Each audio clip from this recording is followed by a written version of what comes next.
Hey guys, so today I've got a 2015 Toyota Prius with this kind of display that shows maintenance required. I'm going to show you how to reset the light. No special tools are needed. We're just going to use this trip button right over here.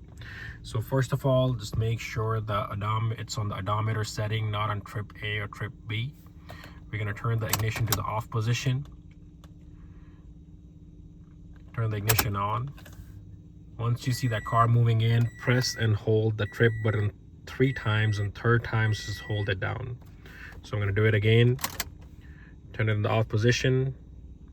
Ignition on. 1, 2, 3. You can see it's going to start counting down right there. And the lights reset.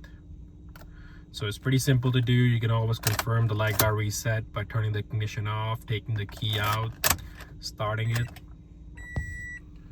And it should not show that message again. So pretty simple procedure. Thank you for watching this video. Please support, like, and subscribe.